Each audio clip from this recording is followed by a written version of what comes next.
Bike ও চার চাকা গাড়ির দুর্ঘটনা মৃত এক মহিলা। মৃত মহিলার নাম লতিকা অধিকারী, বাড়ি দক্ষিণ চব্বিশ পরগনা জেলার উলসি থানা এলাকায়। ঘটনাটি ঘটেছে বারুইপুর থানার অন্তর্গত পদ্মপুকুর বাইপাস এলাকায়।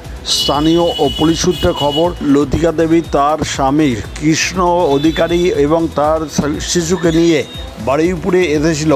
রাত্রি 10:30 নাগাদ পদ্মপুকুর মোড় থেকে বাইকে করে বাড়ি যাবে এমন সময় বারুইপুর থেকে রাজপুরগামী একটি চার চাকার গাড়ির সঙ্গে সংঘর্ষ হয়।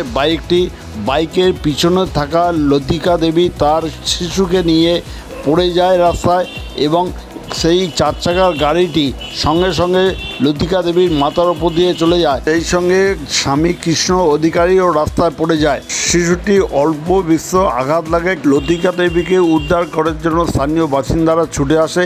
বারুইপুর থানা খবর দিলে বারুইপুর থানা পুলিশ ও ঘটনাস্থলে তড়িঘড়ি ছুটে আসে। স্থানীয় বাসিন্দারা চার চাকার গাড়ির ড্রাইভার ও খালাসিকে ধরার জন্য গেলে তারা পালাবার চেষ্টা করে, কিন্তু ধরে ফেলে। পুলিশের হাতে তুলে দেয় সঙ্গে সঙ্গে। বারুইপুর থানার পুলিশ লতিকা দেবীকে উদ্ধার করে বারুইপুর মহকুমা হাসপাতালে নিয়ে গেলে চিকিৎসক তাকে মৃত বলে ঘোষণা করে। পুলিশ মঙ্গলবার লতিকা দেবীর দেহটি ময়না তদন্তের জন্য পাঠায়। এই খবর আপনারা দেখছেন একমাত্র খবর 48 ঘন্টার পর্দায়। নতুন নতুন খবর দেখার জন্য এই চ্যানেলটিকে সাবস্ক্রাইব করুন, পাশে বেল আইকনটি আছে তা প্রেস করুন। এই নিয়ে এলাকায় চাঞ্চল্য ছড়ায়।